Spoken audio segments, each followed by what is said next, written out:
Hello friends, तो आज मैं आप सब लोगों के लिए बरी ट्रेड के एपिसोड नंबर 9 लेकर आई हूँ। तो चलिए बिना देर किए एक्सप्लेनेशन को स्टार्ट करते हैं।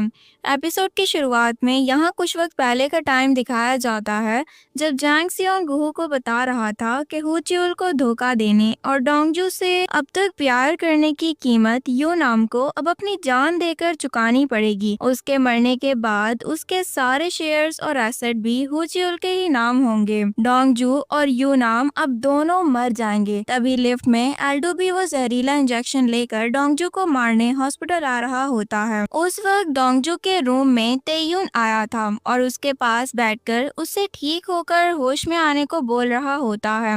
वो बेहोश डोंगजू को बता रहा था कि उसे डोंगजू की मौत के ख्याल से डर लगता है। रूम के बाहर एल्डो आकर खड़ा हो गया था और वो अंदर बैठे तेयुन को देख लेता है, इसलिए वो बाहर ही रुक जाता है। तेयुन डोंगजू से कह रहा था कि मेरे डैड ने तुम्हारे साथ ऐसा क्यों किया। उन्होंने उस रात भी एम्बुलेंस को कॉल करने का दिखावा किया था। अगर वो वक्त पर एम्बुलेंस को बुला लेते तो तुम्हारी ये हालत नहीं होती। दरअसल उस रात एल्डो ने जब एम्बुलेंस को कॉल की थी तब तेयुन ने भी कॉल किया था और पूछा था कि आप अब तक क्यों नहीं पहुंचे हैं। तो एम्बुलेंस सर्विस ने बताया था कि पहले उन्हें कोई फोन नहीं आया था, जो सुनकर तेयुन को पता चल गया था कि उसके डैड एल्डू ने नाटक किया था। अब वो यही बात याद करके डोंगजू से कह रहा होता है कि मुझे मेरे डैड की इस हरकत पर अफसोस है और अगर तुम्हें कुछ हो गया तो मैं उन्हें कभी माफ नहीं करूंगा। और तेयुन की ये सारी बातें एल्डू भी सुन लेता है और वो परेशान हो चुका था। तेयुन के जाने के बाद डोंगजू ने आंखें खोल ली थी क्योंकि वो होश में आ चुका था और उसने ये सब कुछ सुन लिया था। एल्डू ने बाथरूम में आकर सोचा कि वो ये जहरीला इंजेक्शन खुद को ही लगा ले क्योंकि वो अपने बेटे की नजरों में नहीं गिरना चाहता था। लेकिन वो ये सोचकर रुक गया था कि पहले देसन कंपनी उसके बेटे के नाम हो जाए, फिर वो सब कुछ ठीक कर देगा। ये सोचकर उसने वो जहरीला इंजेक्शन तोड़ दिया और साथ में डोंगजू को मारने का प्लान भी कैंसिल कर दिया था। मगर वापस जाते हुए उसे डोंगजू के कमरे से कुछ आवाजें आती हैं, तो वो उन्हें सुनने के लिए वहाँ पर जाता है। दरवाजे पर खड़े होकर उसने अंदर देखा तो वहाँ पर डोंगजू ने उस आदमी को दबोच रखा था जो उसे मारने के लिए आया था। और डोंगजू एल्डू को बाहर खड़े देखकर बहुत गुस्से में आ गया था। तभी वो आदमी फिर से डोंगजू की गिरफ्त से निकलकर उसे मारने लगता है और फिर वो डोंगजू पर भारी पड़ते हुए उसको चाकू मार देता है। डोंगजू उसको रोकने के लिए जोर लगा रहा था, तभी एल्डू अंदर आ जाता है और उसका नीचे गिरा इंजेक्शन उठाकर डोंगजू को नहीं बल्कि उसी एडमिनिस्ट्रेटर के गले में लगा देता है। उसके बेहोश होते ही डोंगजू चैन की सांस लेता है और एल्डू की तरफ हैरानी से देखने लगता है कि उसने मेरी जान क्यों बचाई होगी। वहीं पर चेयरमैन चा रात गए डॉक्टर एलियन से डोंगजू की सेहत के बारे में पूछता है। चेयरमैन चा कॉल पर बात कर रहे होते हैं। उनके भूलने की बीमारी की वजह से वो बेदिहानी में नंगे पैर ही घर से बाहर चले जाते हैं और उन्हें काफी आगे जाकर ये एहसास होता है कि वो बहुत आगे निकल आए हैं और कहीं पर खो गए हैं। डॉक्टर एलियन आकर डोंगजू के रूम चेक करती हैं और उसे सोते हुए देखकर वहां से चली जाती हैं। दरअसल डोंगजू की जगह बेड पर एल्डू लेटा हुआ था जो अब उनका साथ दे रहा होता है। डोंगजू ने उस एडमिनिस्ट्रेटर को बाथरूम में बांधा हुआ था और फोन पर उसके गुंडे योंगच्यून से उसकी वीडियो कॉल करवा रहा होता है। एडमिनिस्ट्रेटर उसे देख लेने के बाद डोंगजू से पूछता है कि तुमने मेरे आदमी को कहाँ पर छुपा रखा है। तो डोंगजू कहता है कि उसकी इतनी फिक्र है तो क्यों ना मैं तुम्हें उसी की जगह पर पहुंचा दूं। तुम्हें समझ नहीं आता कि मैं तुम दोनों को ही मार डालूंगा। वो हंसकर कहता है कि आज से पहले किसी को मारा भी है। इस पर वो इंजेक्शन पकड़कर उसकी आंख के पास ले आता है तो वो तभी अपना मुंह खोलता है और बताता है कि आज यूनाम को मार दिया जाएगा। ये सुनकर डोंगजू हैरान हो जाता है और वो फौरन से यूनाम को कॉल करने लगता है। एडमिनिस्ट्रेटर उसे वार्न करता है कि अगर यूनाम भागी तो मेरा गुंडा उसके पीछे जाकर भी अपना काम खत्म कर देगा, लेकिन अगर तुम मुझे छोड़ दो तो मैं ये सब कुछ खुद संभाल लूंगा। इस पर डोंगजू उसे पंच मारता है। फिर वो यूनाम को फोन करके बता देता है कि उसकी जान को खतरा है, जो सुनकर वो इस होटल से निकलकर जाने लगती है और वो गुंडा भी उसके पीछे पीछे ही जाने लगता है। तो ये इसकी फोन पर उसके बॉस से बात करवा देती है जो इसे यूनाम को कोई नुकसान पहुंचाए बगैर वहाँ से चले जाने के लिए बोल देता है। तो वो उसे ये सुनवा कर वहाँ से सही सलामत चली जाती है। फिर डोंगजू एल्डो से उसका फोन मांग लेता है और वो लेने के बाद कहता है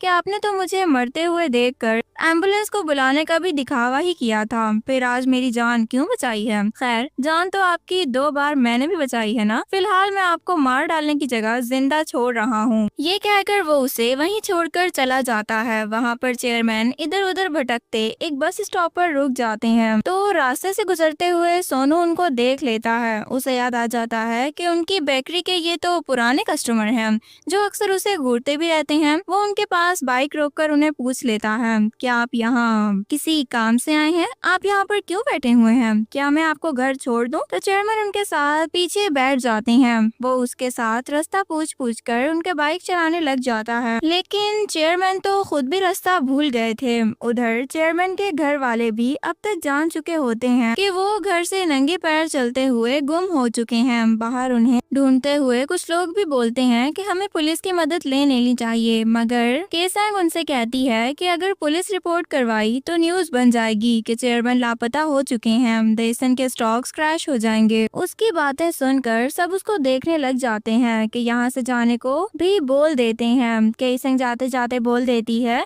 कि डिमेंशिया वाले ओल्ड पीपल अक्सर घर लौटकर नहीं आते हैं, पता नहीं चेयरमैन का क्या बनेगा। तो गोकोयू उसे गुस्से में देखती है। तभी डोकोयू उसे कहती है कि इसे अभी के अभी यहाँ से निकाल दो, ये मुझे अब बर्दाश्त नहीं हो रही है, इसे तो सब कुछ पता चल चुका है। ये सुनकर डोकोयू उसे दबोच कर पूछती है कि तुमने मुझे डैड की बीमारी के बारे में क्यों नहीं बताया था? तो गोकोई कहती है कि मुझे खुद भी आज पता चला था। दोस्तू भी आकर कहता है कि चेयरमैन का ऑर्डर के मुताबिक उसने भी किसी को नहीं बताया था, लेकिन डोकोई उसे नहीं छोड़ती है और पूछने लगती है कि वो तेयुन का फ्यूचर बर्बाद करने के लिए डैड की बीमारी का फायदा उठाकर कोई साजिश कर रही है। लेकिन वो बोल देती है कि मेरे तो अपने बच्चे भी यूएस में हैं, ताकि तेयुन की राह में कोई रुकावट ना बने, मैं कोई साजिश क्यों करूंगी।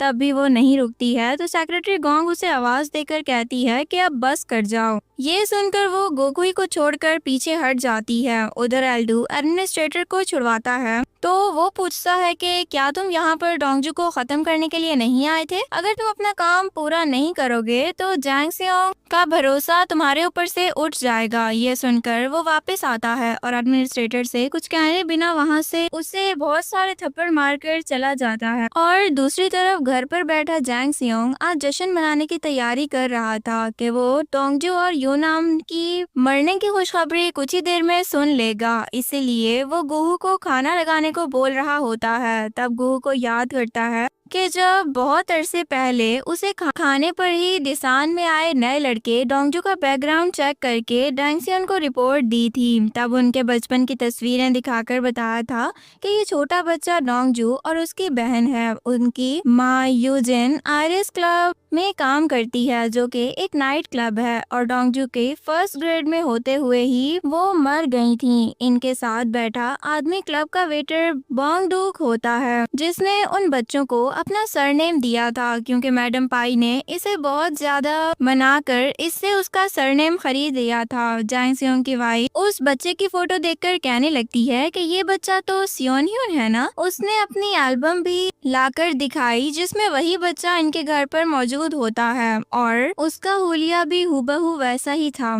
और उस बच्चे के पास एक पुराना देसन ग्रुप का बैज भी था जो वो बचपन में पहने रखता था। ये जानकर वो कहने लगती है कि अच्छा, तो देसन में आया नया लड़का देसन ग्रुप को शुरू से ही पसंद करता है, और ये तो हमारा सियोन ह्यून है ना, मुझे एक बार इससे जरूर मिलना है। मगर जैंग सियोन ने उसे डरा कर मजबूर कर दिया कि वो यही बोले कि सियोन ह्यून उसे बस डोंगजू के जैसा ही लगता है, लेकिन दोनों बच्चे एक नहीं हैं। इधर डोंगजू होटल पहुंचकर यूनाम को गले लगाकर पूछता है कि क्या वो ठीक है, और फिर उसे अपने साथ बाहर गाड़ी तक लेकर आ जाता है। गाड़ी में भी कोई घात लगाकर बैठा हुआ होता है, तो वो आगे बढ़कर उस गुंडे को मार मार कर बेहोश कर देता है। उस गुंडे से निपटने के बाद वो उसका फोन ले लेता है। फिर वो एल्डो के फोन से जैंग सियोन को कॉल मिलाता है, जो खुशी से डोंगजू की मौत की खबर पूछता है, लेकिन सामने से डोंगजू की आवाज आते ही वो घबरा जाता है, जो कह रहा होता है कि जो दुनिया में पहले आया है उसे पहले ही मरना चाहिए। बताइए, आपने मुझे खंजर घोंप के, गोली मार के, डुबो के, दालचीनी वाले बिस्किट्स खिला के और जहरीला इंजेक्शन लगा के भी मारने की कोशिश की है और मेरी बहन को भी मार डाला है। अब बस इंतजार करो, मैं हर चीज तुम्हें पूरी की पूरी वापस लौटाऊंगा। जोंगसियन कहता है कि मैं तुम्हें पहले ही मरवा दूंगा, लेकिन मुझ पर अपनी बहन को मरवाने का इल्जाम मत लगाओ। तो रोंगजू पूछता है, और यूनाम को मरवाने का इल्जाम मैं किस पर लगाऊं? ये बोलकर वो कॉल कट कर देता है। तो जैंगसियोन को बहुत गुस्सा आ जाता है। तब जैंगसियोन एडमिनिस्ट्रेटर को कॉल मिलाकर उसे ऑर्डर देता है कि यूनाम को बाद में मारना, पहले किसी भी हाल में डोंगजू को खत्म करो। आज के आज ही मेरी उससे जान छुड़वा दो। मगर सामने से ही फिर से डोंगजू की आवाज आ जाती है जो कहता है, भला मैं खुद को ही कैसे मार सकता हूँ?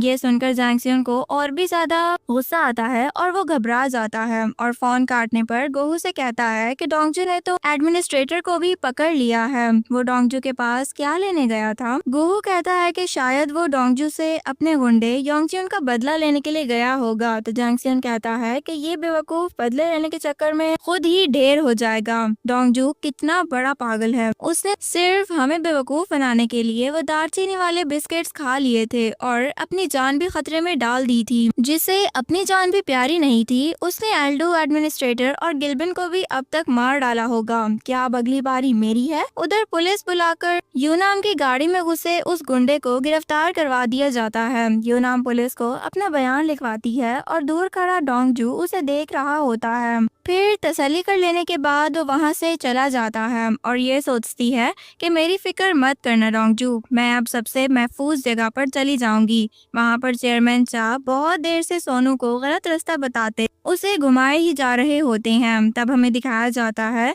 कि बचपन में छोटे सोनू के साथ उसके डैड यानी चेयरमैन चा कैसे खेलते थे। सोनू उन्हें पुलिस स्टेशन के बाहर ले आता है ताकि वो उनसे घर का पता ढूंढने में कुछ मदद ले सकें, लेकिन चेयरमैन इनकार कर देते हैं और एक और कोशिश करने को बोल देते हैं। कुछ देर में सोनू उन्हें साथ लेकर घर पहुंच जाता है और सभी लोग उन्हें देखकर हैरान रह जाते हैं। सोनू सबको हेलो बोलता है तो वो कहते हैं कि तुम तो कुछ दिन पहले ही डोंगजू का पूछते हुए यहाँ पर आ चुके हो। तो डोकुई चेयरमैन को अंदर चलने का बोल देती है तो वो कहते हैं कि तुम कौन हो? मेरा ख्याल रखने के लिए मेरा बेटा है ना, देखो वो मुझे घर भी लेकर आया है। ये सुनकर सब लोग हैरान हो जाते हैं। गोकुई दोस्तों से कहती है कि आपने हमें इतनी देर बाद इनकी बीमारी के बारे में क्यों बताया है और अब तक हमसे क्यों छुपा कर रखा गया था? तो वो आप डोकुई और हमें भी नहीं पहचान पा रहे। तभी चेयरमैन कहते हैं कि मेरा बेटा मेरे साथ आएगा। सोनू कहता है कि मैं आपका बेटा नहीं हूँ। वो सब चेयरमैन को अंदर ले जाते हैं। तभी सोनू डोकुई को डोंगजू को देने के लिए कुछ कुकीज दे देता है जो वो डोंगजू को देने के लिए यहाँ पर आ रहा था, लेकिन तभी उसे रास्ते में चेयरमैन मिल गए थे। डोंगुई वो ले लेती है तो फिर सोनू भी वहाँ से चला जाता है। उधर यूनाम हुचियुल से मिलने उसके ऑफिस आती है और साथ में घर पर चलने को बोलती है। तो वो कहता है कि अगर हम साथ में घर चले जाएंगे तो तुम तलाक वापस ले लोगी। तो इस पर वो कह देती है कि तुम्हारे अंकल तुम्हें बुला रहे हैं। अब वो हुचियुल के साथ घर चली जाती है, लेकिन वो अंदर जाने से पहले बाहर खड़ी होकर उस घर को देखने लगती है। अंदर गोहू खुद डोंगजू को मारने की तैयारी कर रहा होता है कि तब जैंगसियोन के पास हुचियुल आ जाता है जो उससे पूछ रहा था कि आपने मुझे क्यों बुलाया है? मेरी वाइफ मेरे ऑफिस आई थी और मुझे बताया था कि आपने मुझे घर पर बुलाया है, वो भी मेरे साथ आई है। तो उसकी ये बात सुनकर जैंगसियोन काफी हैरान हो जाता है कि जरूर उसे गलत फहमी हुई होगी। वो उसे गुड नाइट बोलकर सोने भेज देता है और जैंगसियोन को यूनाम पर बहुत ही ज्यादा गुस्सा आ रहा होता है। तभी उसके सामने डोंगजू भी किसी से कॉल पर बात करता है और वहाँ पर वो आ जाता है तो वो हैरानी से उस पर गन तान देते हैं। जैंगसियोन गोहू को गोली चलाने के लिए बोल रहा होता है, लेकिन डोंगजू फोन दिखाता है तो उसमें एल्डर की कॉल चल रही होती है। एल्डर जैंगसियोन को धमकी देता है कि अगर उसने डोंगजू पर गोली चलाई तो वो स्पेशल फोर्सेस भेजकर उसका घर साफ करवा देगा। लेकिन जैंगसियोन फिर भी गुस्से में डोंगजू को मारने की जिद करता है तो डोंगजू उसकी गन छीन लेता है और उसी पर तान देता है। उसके बाद वो फोन लेकर एल्डर को बता देता है कि सब कुछ अंडर कंट्रोल है। एल्डर जैंगसियोन को वीडियो कॉल पर ऑर्डर देता है कि अब सारे का सारा पैसा डोंगजू खुद ही संभाल लेगा। वो चाहता तो स्विस अकाउंट लेकर भाग सकता था, लेकिन उसने अपनी जान पर खेलकर मुझसे बात की और सब कुछ मुझे बता दिया है। अगर तुमने आइंदा डोंगजू के साथ कुछ भी गलत किया तो मैं इसे अपने खिलाफ फैलाने जंग समझूंगा। तभी कॉल बंद होने के बाद एल्डर सोंगचियोल को बताता है कि उसने डोंगजू को इसलिए बचाया था क्योंकि उसके हाथ में 2 खरब वाला अकाउंट है। डोंगजू हर मुश्किल पार करके उस अकाउंट तक पहुंच चुका है, जिसका मतलब साफ है कि वो एक खतरनाक आदमी है। इधर डोंगजू अब जांग सियोन से कहता है कि अपने 39 अरब लेने के लिए तुमने मुझे पहले भी मुश्किल में डाला था और ले लेने के बाद भी मुझे मरवाने की कोशिश तुम क्यों कर रहे हो। तो वो बोलता है कि मैंने एल्डू को नहीं बोला था, वो खुद ही अपने बेटे का फ्यूचर सिक्योर करना चाहता था, इसीलिए उसने तुम्हें गोली मारने समंदर में फेंक देने का भी आइडिया बना लिया था और वो तुम्हें समंदर में मारने ही पहुंच गया था। अब तो तुम मुझसे सुलह करने के लिए एल्डर को भी ले आए हो, तो पुरानी बातें क्यों करते हो। तो डोंगजू कहता है कि हमारी सुलह तो नहीं हुई, मुझे तो अब अपना बदला चाहिए। जांग सियोन गुस्से में कहता है कि अच्छा चलो फिर मुझे भी गोली मार दो और ले लो अपना बदला। इस पर डोंगजू कहता है कि मैं आपको अभी नहीं मारूंगा, बल्कि मैं आपको तब मारूंगा जब आपकी मौत मेरे बदले की आग बुझाने के काबिल हो जाएगी। ये सुनकर वो मुस्कुराता है। दूसरी तरफ हम एल्डो को देखते हैं जो कि घर आता है तो दोकोई उसे परेशानी से बताती है कि चेयरमैन नंगे पैरी घर से चले गए थे और साथ ही अपना रास्ता भी भटक गए थे। सब उन्हें ढूंढते रहे थे, लेकिन उन्हें ढूंढकर यहाँ पर सोनू लेकर आया था क्योंकि वो डोंगजू को गिफ्ट देने के लिए यहाँ पर आ रहा था कि रास्ते में उसे डैड मिल गए थे। मैं तब से यही सोचे जा रही हूँ कि काश आपसे कह सकूं कि डोंगजू से बदला ले लो और उसे जान से मार दो। ये सुनकर वो उसकी तरफ देखने लगता है और इधर हम देखते हैं कि अगली सुबह डोंगजू घर आ चुका था और सेक्रेटरी गोंग को बता रहा था कि अब मैं ठीक होकर घर लौट आया हूँ। तभी चेयरमैन बताते हैं कि तुम्हारी फिक्र में कल मैं रास्ता भटक गया था। अब वो डोंगजू को साथ में रूम में लेकर चले जाते हैं, जहाँ पर डोंगजू उन्हें बताता है कि वो सोनू को उनकी फैमिली में लाने का काम अब तेज करने वाला है, जो सुनकर चेयरमैन काफी खुश होने लग जाते हैं कि डोंगजू की याददाश्त अब पूरी तरह लौट आई है। उधर हम डॉक्टर एलियन को देखते हैं जो कि अपने डैड से बात कर रही होती है। उसके डैड के कहने पर वो उसके फोन से टैबलेट में कुछ फोटोज ट्रांसफर करना उनको सिखाती है। तभी उसके डैड के जवानी के दिनों की पुरानी फोटोज उसको मिल जाती हैं। उसमें छोटा सियोनह्युन भी होता है जो एक आदमी ने उठा रखा होता है। डैड बताते हैं कि ये आदमी जिसे तुम देख रही हो, जिसने बच्चा उठाया है, ये चेयरमैन की बेटी डियोकोई का पहला हस्बैंड सियोनह्युन है। उसे एक्सीडेंट में मार दिया गया था और इस बात को काफी टाइम हो चुका है। ये सुनकर एलियन उस फोटो को जूम करके गौर से देखने लग जाती है। उधर डोंगजू एल्डू से आकर कहता है कि कल वो चेयरमैन के ऑफिस लौटने वाला है। इधर एल्डू कहता है कि ये बताने यहाँ आने की क्या जरूरत थी। तो डोंगजू कहता है कि मुझे आपको कुछ और भी बताना था ना, इसलिए मैं यहाँ आ गया। आपने मुझे जान से मारने की कोशिश की थी, इसलिए आप मेरे अटेम्प्ट मर्डरर हैं और अब से मैं आपकी इस कमजोरी का अच्छे से फायदा उठाऊंगा। ये सुनकर एल्डू उसकी तरफ हैरानी से देखता है, जबकि डोंगजू मुस्कुराने लग जाता है। फिर इस सीन पर इस एपिसोड का एंड हो जाता है। नेक्स्ट एपिसोड देखने के लिए हमारे चैनल को सब्सक्राइब करके बेल आइकन को जरूर दबाएं। मिलती हूँ मैं आपसे एपिसोड नंबर 10 में। तब तक के लिए bye bye, take care and thanks for watching.